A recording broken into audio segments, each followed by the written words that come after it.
within the work order queue. Like I normally do, we'll go into the setup a little bit. I want to get a little bit deeper, make sure everybody has their setup correctly and they understand when we're going through this. So I am logged right now into AlarmBiller, and I'm just going to go to the work order queue really quick. So when orders tab here, this is going to show all of the work orders, whether they're closed, open, scheduled, that are in our system currently at this time. And I'll go through this in a second, but so you see open work orders, there's open appointments tabs, closed work orders, and then recurring work orders. We're going to go through recurring work orders closer to the end of the webinar if we have time, or I'll just have my own session on that as well. So we'll cover all of this in more detail. Now, let's just start off in the setup really quick. There's a few important features and setup utilities that you need to make sure that you have in place before utilizing and going through this. So the first is going to be work order types, and then the second is going to be work order statuses. So work order types. As you know or may not know, within our application, work order type, a work order can be labeled whatever you want it to be labeled. So a work order could be a service call, a work order could be an inspection, a work order could be a job. So it could be a Berg install, it could be a CCTV install, PERS, whatever you want to label that is going to be what the work order type is. So if we go into our work order type, you can add as many as you want within here, and you can see the different ones that I've created. So I actually have sales calls, CCTV installation, Berg, we have a rough and trim, service calls. So I actually have more at a granular level, specified service dash, motion failing service dash, battery change, and then service request. So you can create as many work order types as you want in the system. I'll work primarily with service today, and then also install, and then I have one set for inspections. So those are the three examples that I'll work off of when we get a little bit deeper in. Now the second portion that you'll need to have for this demo will be the work order statuses.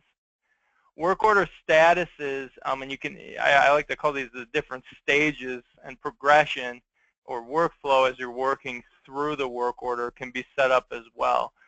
So if I come over to this work order statuses, you can see all of the ones that we have within here. Closed work order, and you'll see indicates completed. So if we have indicates completed checked as yes, that means the work order will be closed out. So you should probably only have that for one. I actually changed the name.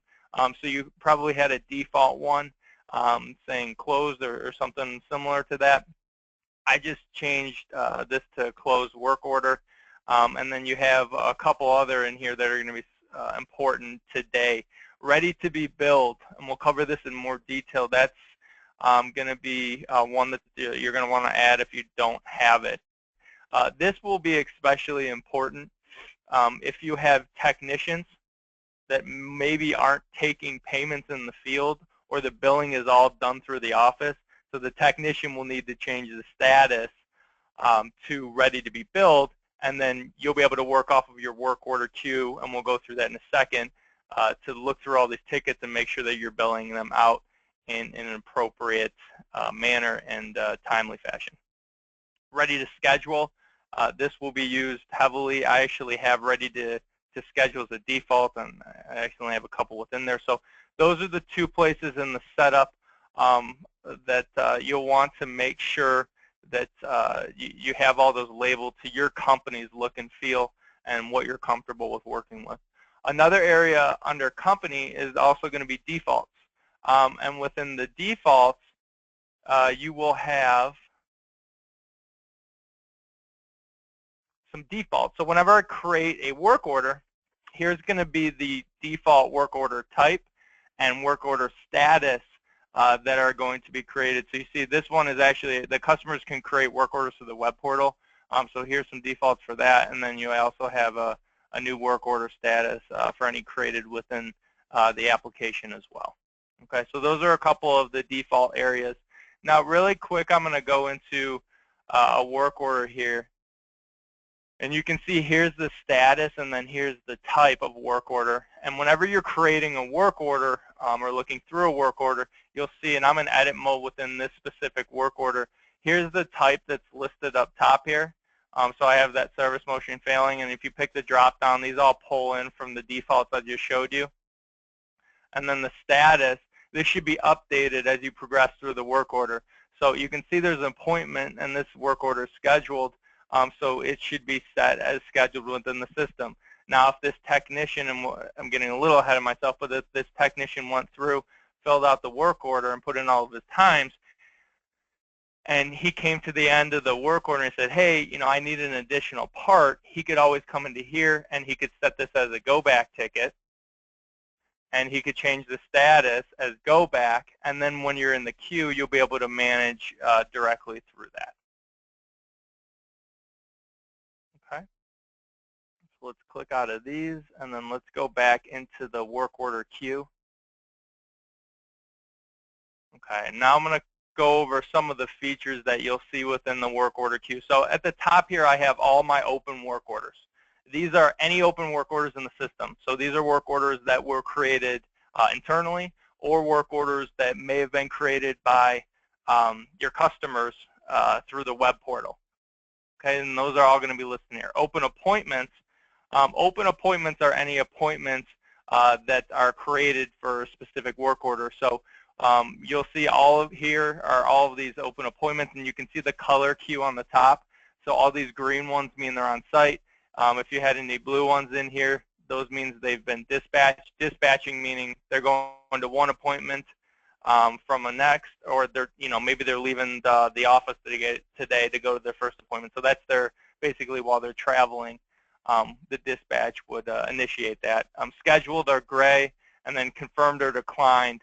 When appointments are scheduled, you can send emails to the customers, and the customers can actually confirm or decline appointments through that email. So that's what the legends up here mean.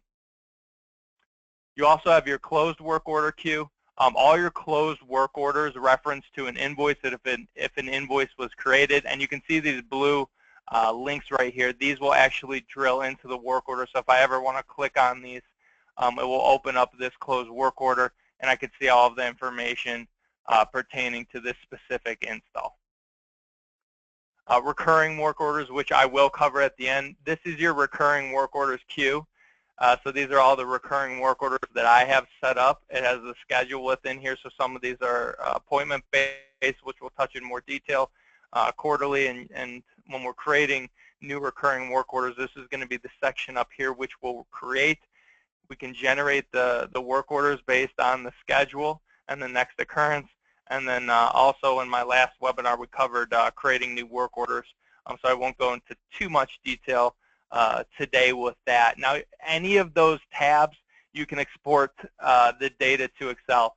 Now, if I ever wanted to print out a hard copy of these work orders, I can click Select All, and now I have 67 work orders, which will print a hard copy out. If I just wanted to print a couple out, show you how this will work, I could print this out, and this would actually print out a hard copy of all of those work orders. So here's the PDF copy of those 4 that I selected within there. So this one was for Mike Napoli. I got another one for Elena Carter. And so these are those hard copies printed out directly through there. What we've also added, you'll probably see this with the new release, we have available columns.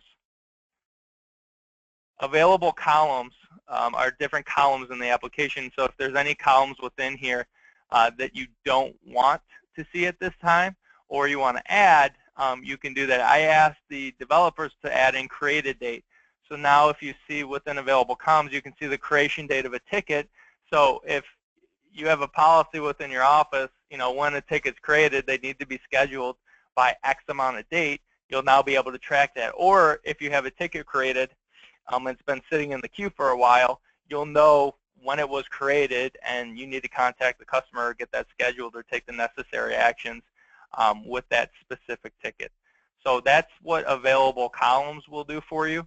There's also filtering, and you'll see this throughout the entire application. You can filter whatever you'd like for any of these specific columns that you have within here. So for example, maybe I want to take away this technician name, and I want to sort through here and go into filter, and I just want to see anything that contains service. Click filter. Now I have everything that contains service within here. Now I have different types, so this goes back to those specific work order types that I created within my setup. So some of my work order types, I have service-motion failing, just the basic service request, service-replace DVR. So you can create as specific type of work orders as you'd like. If you just want a generic one that just says service, and then you want in the work order, you just want to put notes in for specific information, you can do that, or you can get a little bit more granular and put the specific type within here. Now you can filter on any columns you want. So I just want to see anything that contains service and has a status of, let's go into contains, and maybe we could do like ready to schedule. That was the one of them I created. So now I have all my service tickets. I actually have 14 in here that are a service request, are ready to schedule, and I'm going to take out the last activity here. Give me a little more resource. And then here's the created date. So I know I have all these tickets in here that are ready to schedule, and hopefully your database doesn't look too much like this, but I know I have some issues here because I have all of these service tickets created, and they were created quite some time ago. So we want to go and clean out that system. But you can do some nice stuff with some of the filtering within here. And then if you need to export all of this information to Excel, you can just click the export button.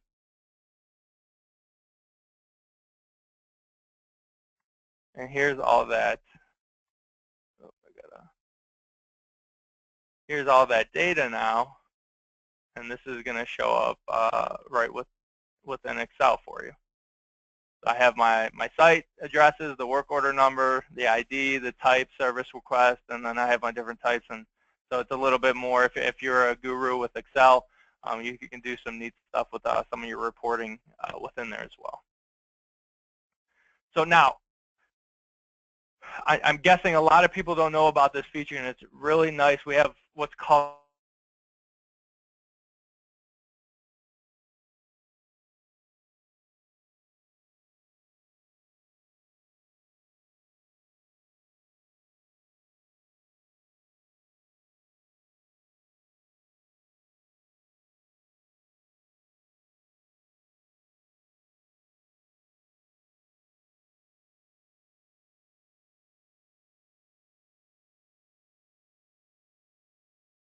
and you can see I already have a bunch in here that I've already created. So you type in the name, and you can just click Save Global Layout. So there's two types of layouts. There's a global layout, and a global layout basically means that anybody in your company can reference back to this layout. Now, if I just wanted to save a personal one, so any user that logs in will be able to use that layout. Now, if I want to save a personal one, I'll just uncheck that, and I'll type in, whatever I want to label it within here. I'll click Save My Layout, and then this would save your layout. So anytime you reference in here for my layouts, I can click Service, apply it, and I can view that. Now, if I want to see all my global layouts, so I created a couple within here. I want to see Ready to Schedule Service or Ready to Schedule All. I can click that, click Apply Global Layout, and now anything or any ticket that has a status of ready to schedule, no matter if it's a service request, install, inspection, is now going to show up within here. I have 29 of these. So I have a lot of installs and service tickets, inspections that I need to schedule out. Now, you can see some of these are scheduled, right? So for example, for this ticket right here for Clark, this ticket is already scheduled because it's gray. So this status needs to be updated. Now, if I go into this work order, it's really simple to update a status. All you have to do is come in to the work order, and in the top right, I can change this from ready to schedule and just change this to scheduled, which is right within here. Click Save, and that will update the status. So now when I'm filtering out and I apply my global layout,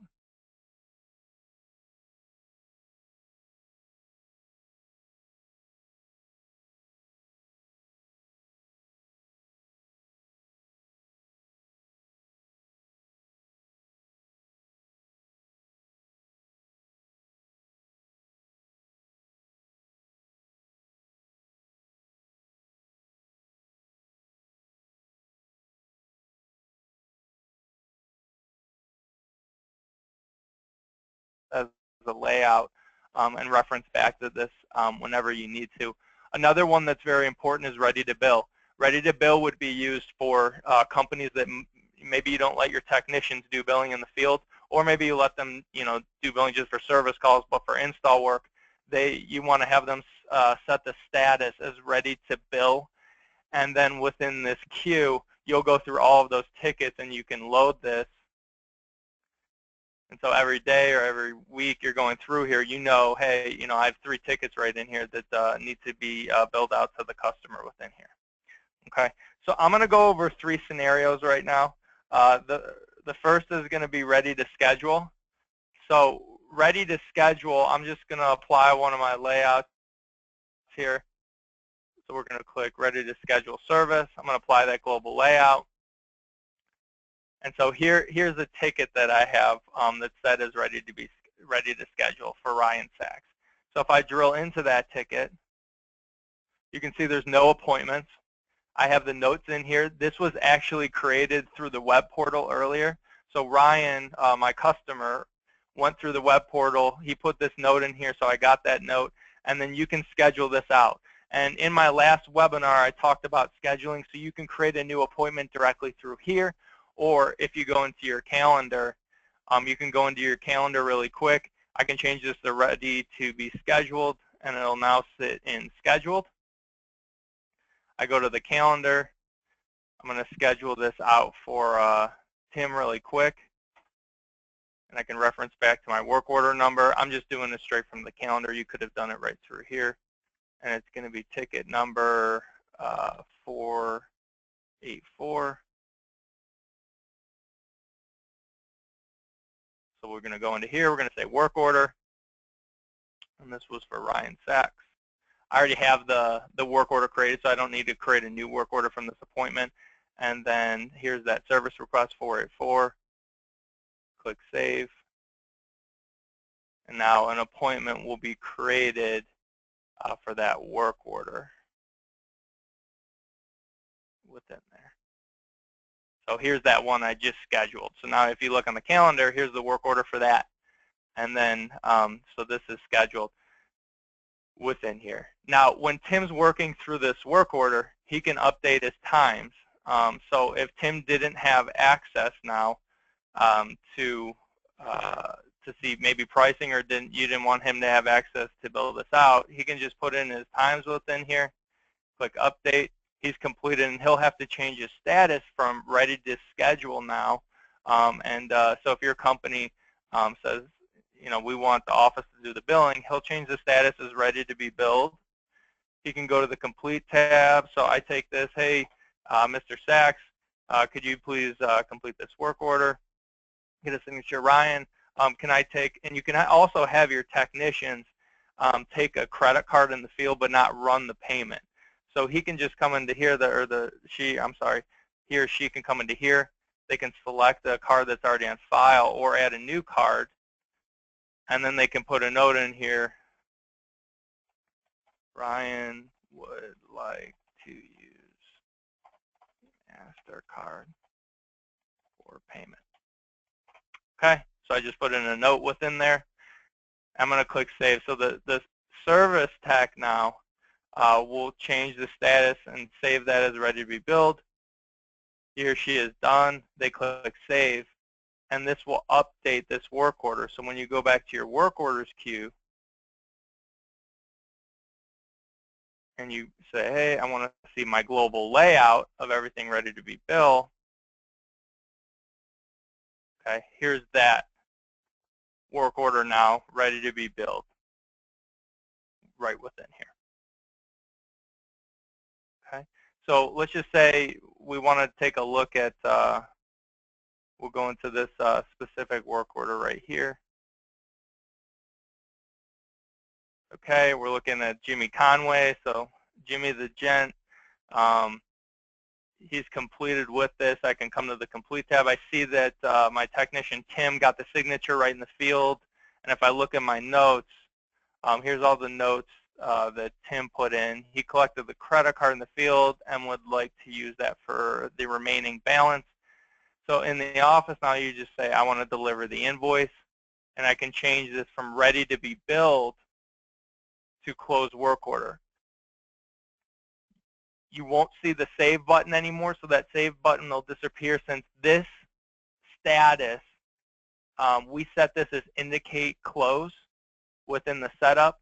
That's why this will work this way. So when I click complete work order, the invoice is going to be delivered and created. It's going to process this credit card, and it's going to close the work order out. So I'm going to click complete work order. Bam, this work order, so right now it's running that credit card. So now this work order was just closed, invoice generated, payment complete. And just like that, you're done with this specific work order in your queue. Now let's cover a unique scenario. So it probably happens actually every day with your companies, but go back tickets. So you can also have a status of go back. And I put go back with some of my statuses, go back dash, and then missing part or whatever the reason is, a brief indicator for the go back. If you want to come into here, you can come in and let's create one. So I'm going to go into the status. I want to filter, and we can just put contains go back. Okay, so here's some go back tickets that we have within here. So Sir LeBron James has a go back. He's got a go back missing part. And I want to see the specific information pertaining to this. So I go into the work order. I can see that Tim put in all of his times. I put in the notes. We were missing a part while he was in the field, and the king was not happy about that. So we need to schedule another appointment. So this is set as go back now. Since I'm creating another appointment, you might have a specific status that says scheduled and maybe a dash appointment 2, or go back rescheduled. Okay, so you can change the status within here, and then what you can do is you can just create a new appointment now. So you can create that new appointment for Tim. I'm going to create this for as soon as possible because we don't want to upset Mr. James, and we'll have that for tomorrow at we'll do 8 a.m. or 9 a.m. We like to sleep in. Okay, and then we click update. And now what you'll see is, so for the go back ticket, the work order stays open. We still have tracking of the first appointment and all of our time that was allotted by Tim, and now we have this next appointment scheduled. So when you have these go back tickets that might have multiple go backs, you can keep the work order open, which is nice. You don't have to close it, and then you'll have all the labor build up if you're charging for the labor, if it's billable, and you'll have tracking of all the appointments for that specific ticket as well. You can click save here, and that will put that within the next ticket. Okay. So I'm going to look and see.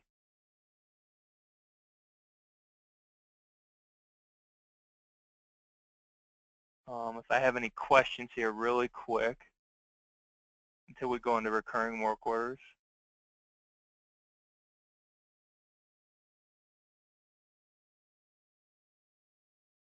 Someone said they're having a problem with saving another. I would refresh the page. So just go up here and refresh the page really quick and just try to make another global layout. If you're still having issues, I'll get in touch with you after and assist you with that.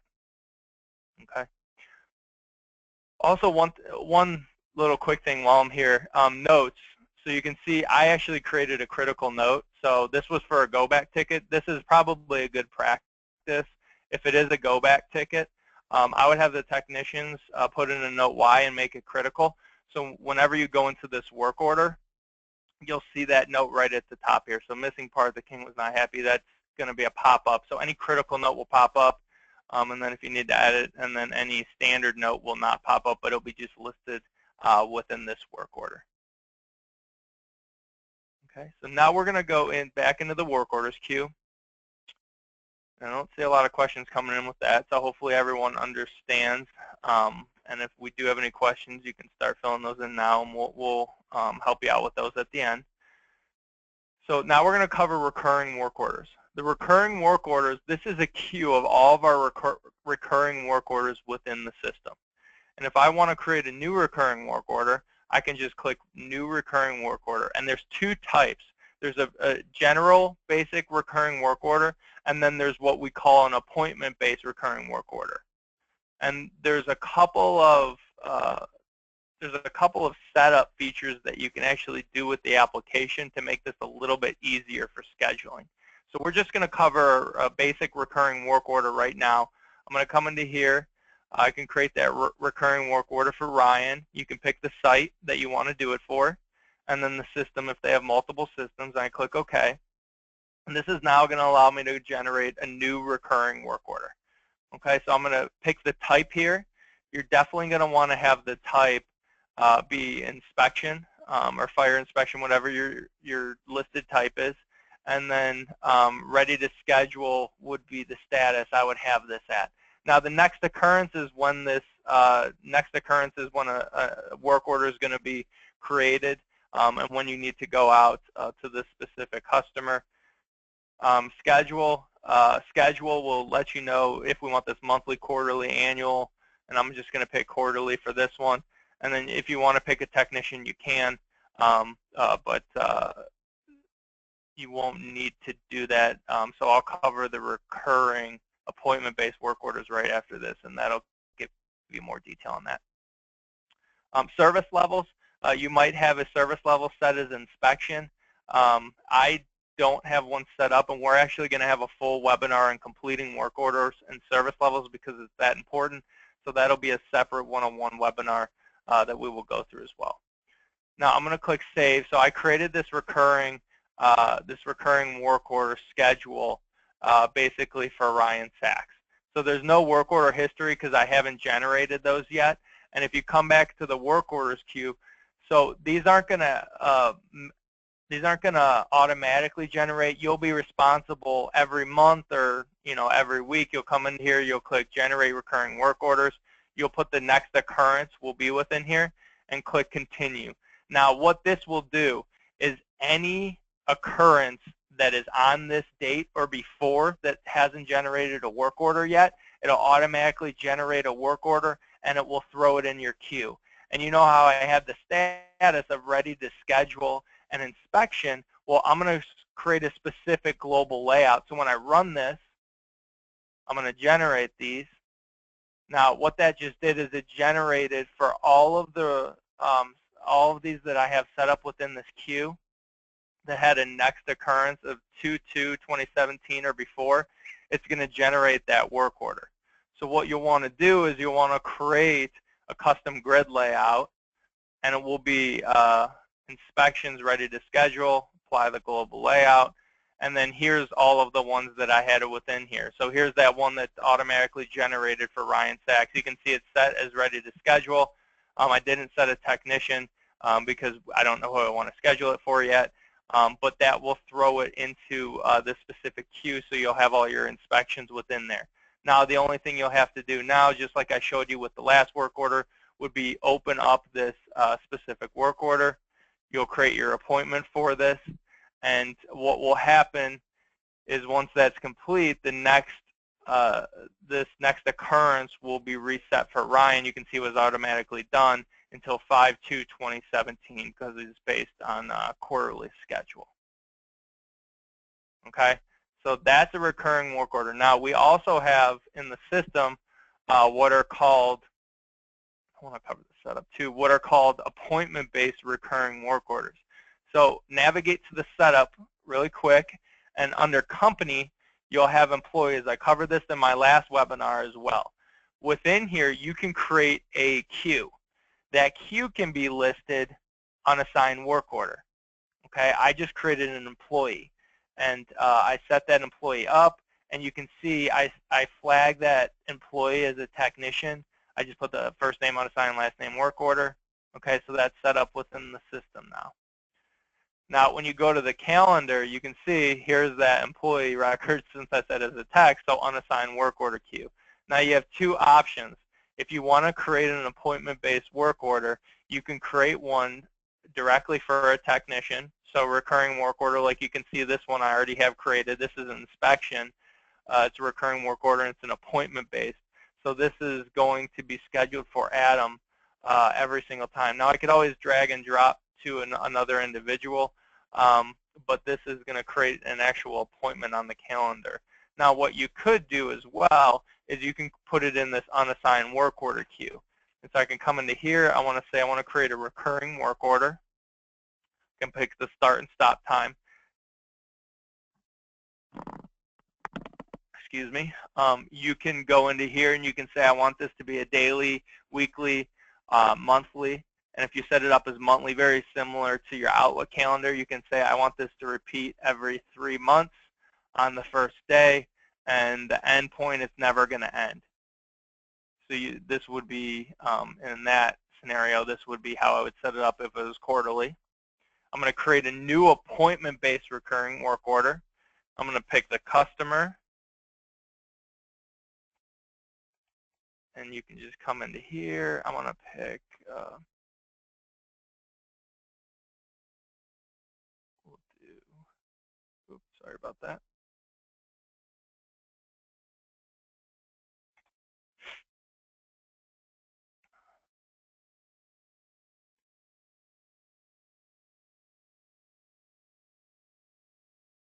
We'll create that for Frank Ricard. We can pick the site address. And then the system, if you want to put that in there, you can put a description in. And then once this is saved, this is now going to create our recurring-based work order. It's going to be an appointment-based now. So on the calendar, this was created within there. It's going to be, we're going to say this is an inspection, recurring-based. And you'll have the work order history. So this will be the recurring work order queue. So for this specific recurring work order, you'll actually have every time this is generated or completed, so you'll see who was created, and then when it ended, you'll have a complete queue for this specific, for if this was an inspection, for these work orders, recurring-based work orders for Frank Ricard. So I can click Save within here, and then here's the first one that we have that was created, and if you go back to the calendar, you will see that recurring-based, appointment-based recurring work order, and it's in the unassigned queue. So now if I wanted to go and generate, I could just edit this, occurrence. Okay, great. I want to generate this work order, and I want to schedule this now for Adam Hyman at this specific date and time. Or you could just generate it for that unassigned work order queue, click Generate Recurring Work Order. It's going to generate that now, and it's going to be in your queue. So if you go into the, and here's that work order, so it's actually an unassigned technician, but if you go back into there, now I know for this day, so I'm set on today, so that's where it's going to show up. I know for this day I have a couple, and you might have a couple inspection work orders within here. I can just drag and drop this now to Adam, because Adam's got some time open, and then you can see it will change the face, and now this is scheduled for Adam on his calendar. Okay, so I hope everyone followed along with that. If you have any more questions, we have a lot of webinars online over recurring work orders, and you can contact support as well, and they can help you with that. So I'm pretty much wrapped up today for this 101 session. I'm going to go in now and check some of the questions and make sure that I got everything answered. If there's any support issues or there's any questions, and if you're following along right now and you need some assistance, I will have somebody reach out and give you a call, and we can help you with setting this up.